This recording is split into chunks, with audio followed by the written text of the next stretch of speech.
app VietJack. Hỏi bài miễn phí, trả lời tức thì vào thư viện app, tải ngay app VietJack. Hello everyone and welcome back to Unit 12 of English 8. In this lesson today we're going to continue with the topic Life on Other Planets and we study the part A Closer Look To. Chào mừng các em đã quay trở lại với lớp 12 của tiếng Anh 8. Trong bài học ngày hôm nay chúng mình sẽ cùng học với chủ đề Life on Other Planets là sự sống ở trong các hành tinh khác và chúng ta sẽ cùng học phần A Closer Look To nhé. These are the grammar points that we study in the closer look to. We're going to review about made and might. Then we're going to learn the reported speech in question. Trong phần A Closer Look To này, các em sẽ cùng học hai chủ điểm ngữ pháp. Thứ nhất, chúng mình sẽ cùng ôn tập về động từ khuyết thiếu may và might. Tiếp theo, chúng ta sẽ cùng học với câu gián tiếp với dạng câu hỏi. Let's review about may or might first. Hãy cùng ôn tập về trợ động từ khuyết thiếu may hoặc might nhé. Here we can see the uses of may and might. Bây giờ chúng ta sẽ cùng quan sát cách sử dụng của động từ khuyết thiếu may và might. Number one, we use may or might to say that something is possible at present or in the future. For example, he may or he might be in the office. Chúng ta sử dụng may hoặc là might để nói về những sự việc ở đó có thể đang xảy ra ở hiện tại hoặc là trong tương lai. Ví dụ, có thể anh ấy đang ở trong văn phòng. Number two, normally either can be used, although using may slightly increase the chances that something will happen. Và thông thường thì từ may và might chúng ta có thể sử dụng với không có nhiều sự khác biệt lắm. Chúng ta có thể sử dụng cả may và might. Thông thường thì may và might đều có thể sử dụng thay thế cho nhau với nghĩa của nó không thay đổi. Tuy nhiên chúng ta thấy rằng khi mà chúng ta sử dụng may thì cái cơ hội hoặc là cái khả năng xảy ra của cái sự việc đó nó sẽ cao hơn. For example here, Tom may lend you the money. This is unlikely. Ví dụ như câu Tom có thể cho bạn vay tiền thì câu này diễn đạt một khả năng không chắc chắn lắm. Tuy nhiên, Tom might lend you the money. I think this is very unlikely.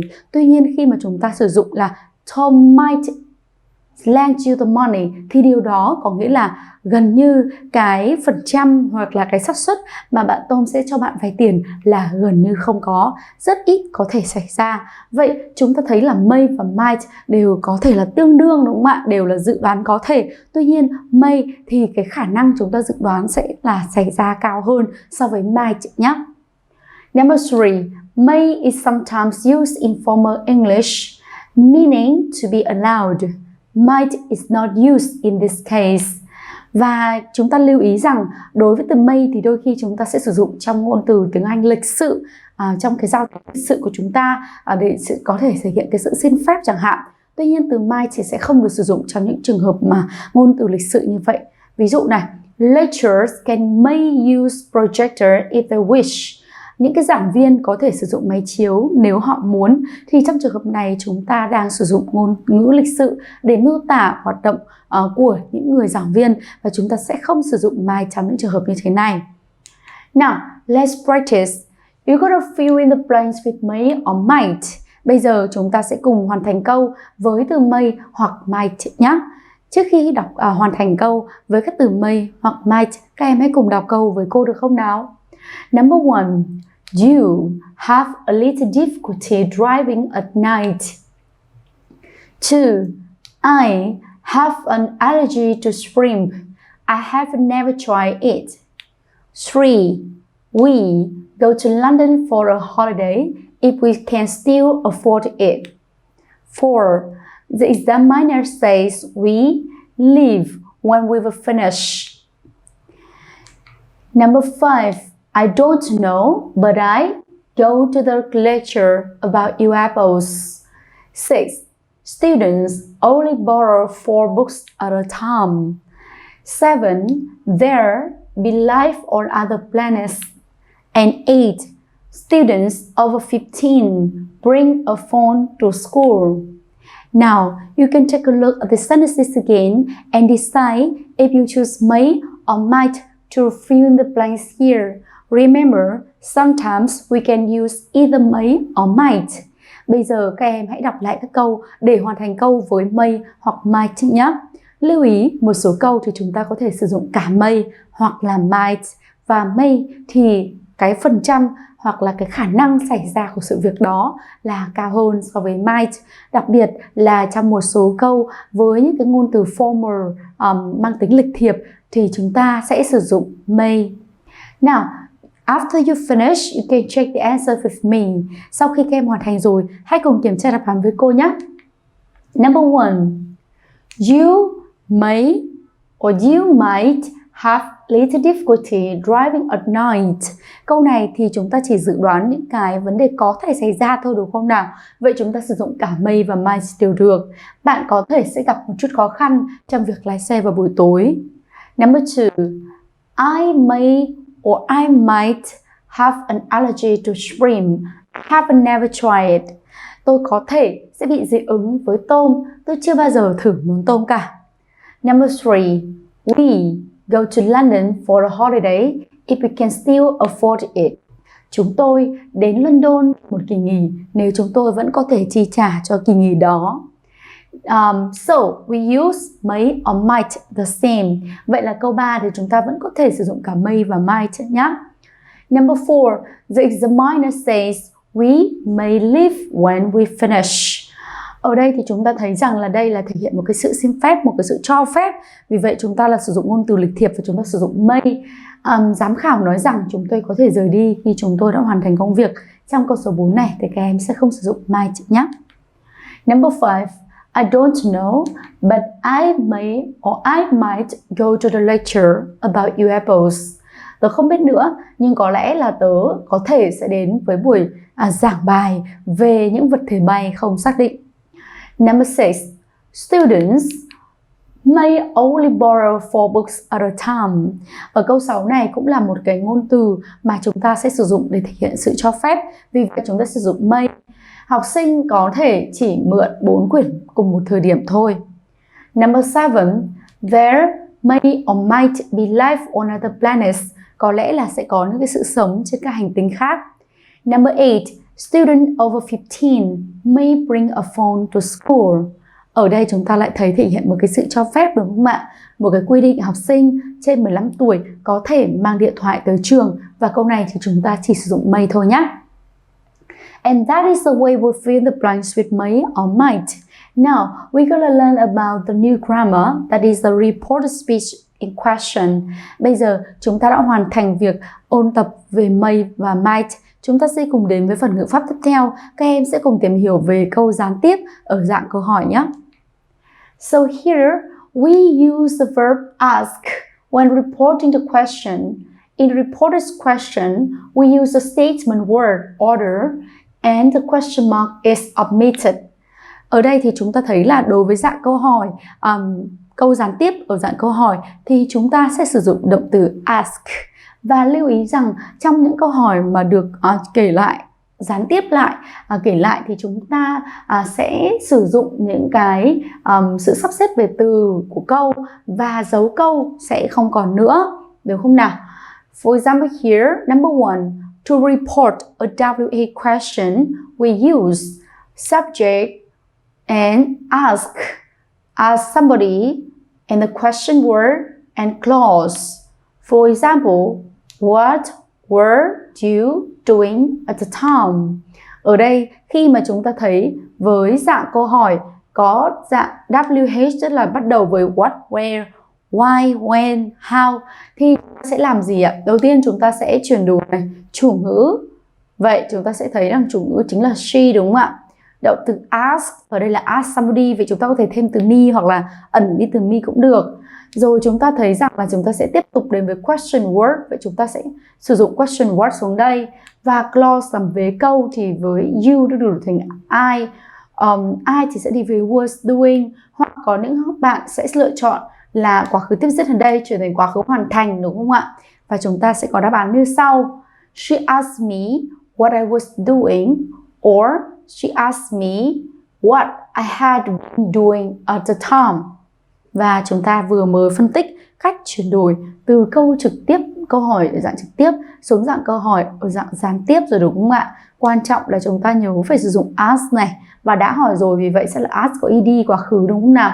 Từ để hỏi. Và chúng ta sẽ đến với vế câu, chủ ngữ và vị ngữ. Chủ ngữ sẽ là chủ ngữ mới và vị ngữ cũng vậy. Trong trường hợp quá khứ tiếp diễn thì các em vẫn có thể lùi về quá khứ tiếp diễn hoặc lùi về quá khứ hoàn thành trong câu gián tiếp nhé. Now, number 2. To report a yes-no question, we use subject, ask somebody, if or whether and clause. For example, did the alien talk to you? She asked me if or whether the alien talked or had talked to me. Trường hợp thứ hai, với dạng câu hỏi dạng yes no question thì chúng ta sẽ sử dụng chủ ngữ, rồi động từ ask và có thể có tân ngữ. Tiếp theo chúng ta sẽ sử dụng, vì không có từ để hỏi WH cho nên chúng ta sử dụng if hoặc là whether là liệu hoặc nếu cộng với mệnh đề đằng sau. Ví dụ, did the alien talk to you? Người ngoài hành tinh có nói chuyện với bạn không? Chúng ta sẽ hỏi rằng she asked me.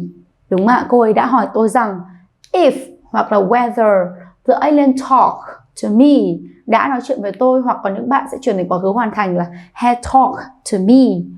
And remember the pronouns, the possessive adjectives, the verb tense, the time expression change in reported speech. And in the reported question too. Chúng ta thấy là vẫn phải ghi nhớ một điều, đó là đối với câu gián tiếp ạ, thì dù là câu gián tiếp hay là câu gián tiếp dưới dạng câu hỏi thì chúng ta vẫn phải nhớ những đại từ rồi tính từ sở hữu, thì của động từ trong câu hoặc là thời gian trong câu đều thay đổi khi chúng ta viết về dạng câu gián tiếp nhé. Và câu gián tiếp ở dạng câu hỏi cũng vậy. Now, let's see. I become he or she, we become they, you become I or he or she. How about the time? Về thời gian thì chúng ta có này. Now, then, today, that day, here, there, this week, that week, tomorrow, the following day, or the next day, yesterday, the day before, or the previous day, last month, the month before, or the previous month. Và trong phần câu gián tiếp này thì trong bài học trước cô cũng đã nhắc lại rồi. Tuy nhiên trong bài học này thì cô cũng giới thiệu lại một lần nữa là các chủ ngữ, đúng không ạ? Hoặc là những dấu hiệu thời gian này chúng ta đều thay đổi khi mà viết với dạng gián tiếp. Now, we're gonna practice. Và bây giờ chúng ta sẽ cùng thực hành thử nhé. In task 2, we're gonna read the interview and complete the sentence. Trong nhiệm vụ này, các em sẽ cùng đọc bài phỏng vấn sau đây và lát nữa thì chúng ta sẽ hoàn thành câu. Let's read the interviewer and Nick, the conversation between them. Bây giờ chúng ta sẽ cùng đọc bài hội thoại giữa người phỏng vấn và bạn Nick nhé. So, what exactly did you see? Ồ, vậy bạn đã nhìn thấy điều gì? I saw an UFO. It landed on a grassy area.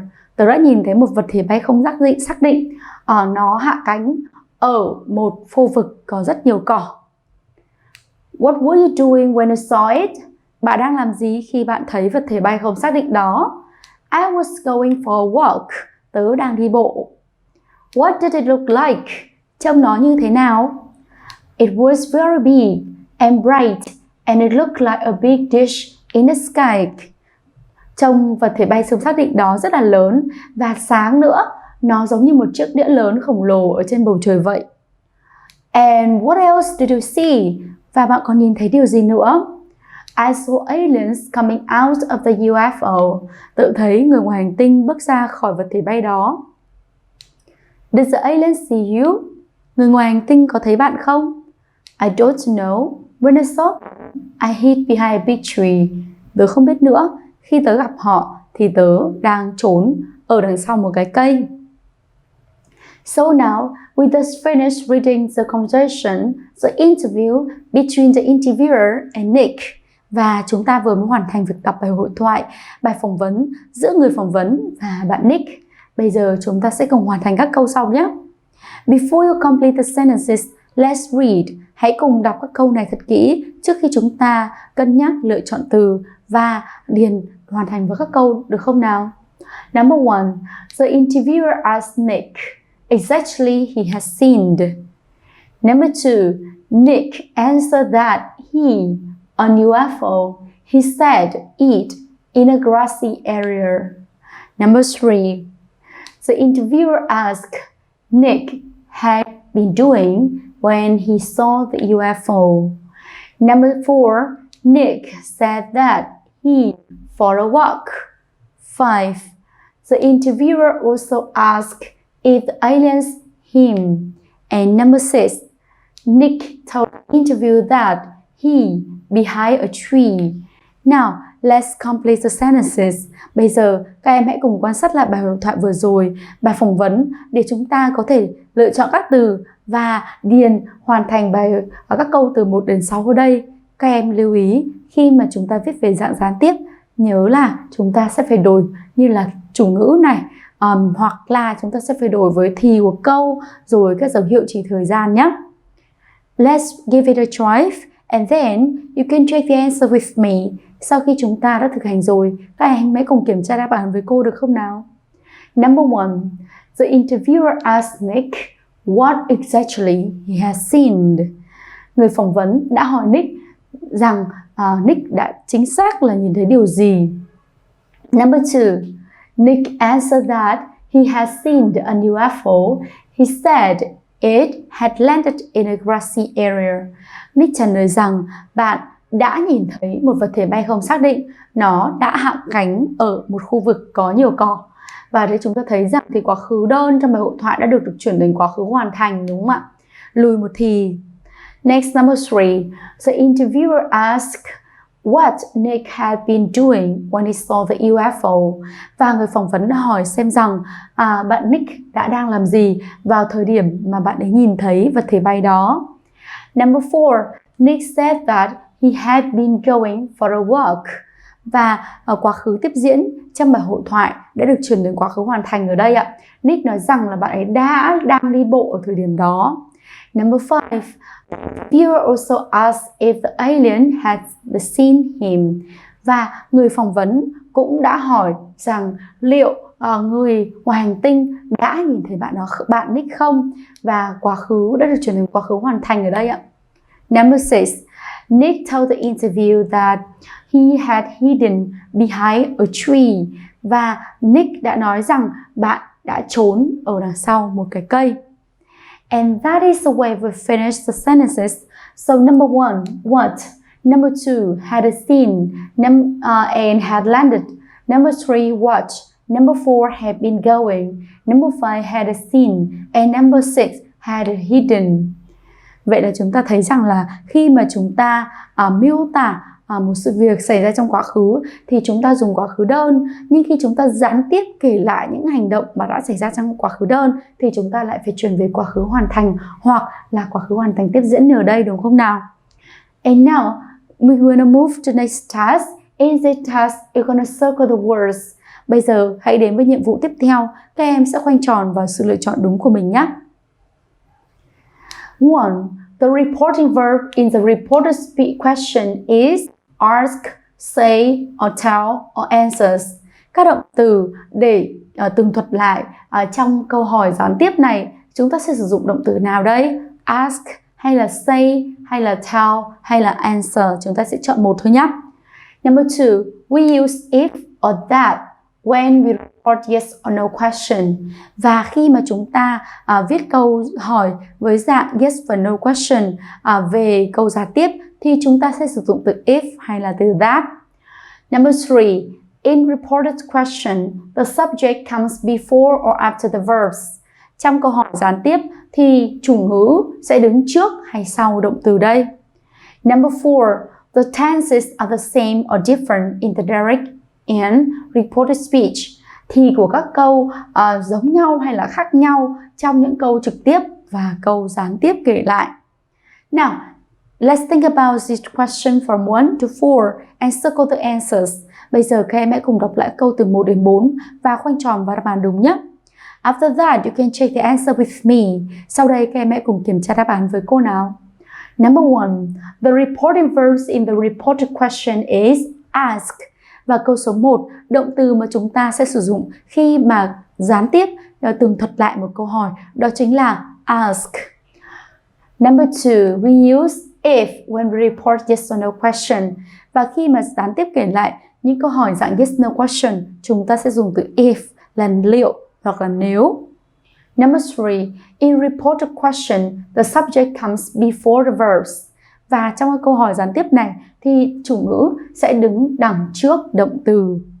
Next, number 4, the tenses are different in direct and reported speech. Và tất nhiên rồi, khi mà chúng ta thấy là khi mà sự khác biệt đó là giữa câu trực tiếp và câu gián tiếp kể lại thì của câu sẽ thay đổi. Now, we just finished task 3. Let's move on to task 4. You're going to rewrite the question in reported speech. Và đến với nhiệm vụ tiếp theo này, các em sẽ cùng viết lại các câu sau đây từ 1 đến 6 ở dạng câu gián tiếp câu hỏi nhé. Number 1, do you go for a walk every day? Number 2, have you seen a UFO before? Number 4, how many aliens did you see? Number 4, why didn't you take a photo of the aliens? Number 5, how long did the UFO stay there? Number 6, have you seen any UFOs since then? Bây giờ các em hãy cùng suy nghĩ và lựa chọn câu trả lời. Chúng ta sẽ cùng viết các câu thật là đúng nhé. Các em chú ý, ví dụ như câu 1 ở thì hiện tại đơn thì câu hỏi chúng ta gián tiếp lại sẽ phải chuyển về quá khứ đơn. Câu 2 sẽ chuyển về từ gì ạ? Ở đây là hiện tại hoàn thành, chúng ta sẽ chuyển về quá khứ hoàn thành. Và câu 3 quá khứ đơn trợ động từ did thì chúng ta sẽ chuyển về quá khứ hoàn thành. Với câu 4 chúng ta có didn't you take, đấy là quá khứ đơn, vậy chúng ta sẽ chuyển về quá khứ hoàn thành. Câu số 5 chúng ta cũng chuyển về quá khứ hoàn thành. Và câu số 6 cũng tương tự, hiện tại hoàn thành sẽ chuyển thành quá khứ hoàn thành. Now, after you finish, let's check the answers. Bây giờ khi chúng mình đã cùng hoàn bài tập rồi, hãy kiểm tra đáp án với cô nhé. And now, let's check the answer together. Bây giờ chúng ta sẽ cùng kiểm tra đáp án nhé. Number 1, do you go for a walk every day? And the question in reported here is, the interviewer asked if he went for a walk every day. Vậy là chúng ta thấy là chúng ta sẽ sử dụng chủ ngữ interviewer này. Động từ ask tới dạng ed quá khứ đúng không ạ? Đây là câu hỏi ở câu số 1 là dạng yes no question, không có từ để hỏi, cho nên chúng ta sẽ sử dụng từ if. Sau đó các bạn sẽ sử dụng chủ ngữ he được đổi từ chủ ngữ you ở đây sang đúng không ạ? Hiện tại đơn go chuyển về quá khứ đơn là went. Next, number 2, have you seen an UFO before? We have, he asked if Nick has seen a UFO before. Trong trường hợp này thì tương tự với câu hỏi không có từ để hỏi thì chúng ta lại tiếp tục sử dụng từ if. Hiện tại hoàn thành have you seen sẽ được chuyển đến quá khứ hoàn thành thành had seen. Next, number 3, how many aliens did you see? Bạn đã bao nhiêu người ngoài hành tinh mà bạn đã thấy đúng không nào? So you can see here the interviewer asked, right? So he asks how many aliens Nick had seen. Vậy ở trong câu này thì chúng ta thấy là có từ để hỏi nhá. Đó chính là từ how many với dạng từ là có bao nhiêu đúng không ạ? Vậy là anh ấy đã hỏi rằng, hoặc ông ấy đã hỏi rằng có bao nhiêu người ngoài hành tinh mà Nick đã từng thấy. Động từ quá khứ did you see ở đây đã trở thành quá khứ hoàn thành had seen, lùi một thì. How about number 4? Hãy đến với câu số 4 nhé. Why didn't you take a photo of the aliens? Tại sao bạn đã không chụp bức ảnh với người ngoài hành tinh đó? Let's check. Here, he asked why Nick hadn't taken a photo of the aliens. Trong trường hợp này thì chúng ta lại thấy có từ để hỏi là why. Vì vậy chúng ta sẽ viết từ why ở đây sau từ ask này. Nick này, quá khứ didn't you take sẽ được chuyển thành quá khứ hoàn thành là hadn't taken với dạng phủ định đúng không nào? Next, number 5. How long did the UFO stay there? Và vật thể bay không xác định đó đã ở đó trong bao lâu? Thì chúng ta thấy là câu này có từ để hỏi không? Có, đó chính là how long. So we have, he asked how long the UFO had stayed there. Và Did you ever stay là quá khứ đơn, được đổi thành quá khứ hoàn thành là had stayed. Next, number 6. Have you seen any UFO since then? Bạn có nhìn thấy vật thể bay không xác định kể từ đó không? Câu này thì không có từ để hỏi, vì vậy chúng ta nhớ sử dụng từ gì đây? Đó chính là từ if. So we have he asked if Nick had seen any UFO since then. So that is the way we finished with the reported question. Và chúng ta vừa mới hoàn thành việc chuyển 6 câu hỏi trực tiếp về dạng 6 câu hỏi gián tiếp với các từ để hỏi hoặc các câu hỏi mà không có từ để hỏi, đúng không nào? And that's bring me to the end of the lesson today. I would like to say thank you for studying with me and see you in the next video. Và phần vừa rồi cũng giúp cô kết thúc bài học tại đây. Hẹn gặp lại các em trong các video tiếp theo nhé. Goodbye, see you. Khóa học VietJack, sự lựa chọn của hàng triệu phụ huynh và học sinh. Trải nghiệm ngay khóa học của VietJack.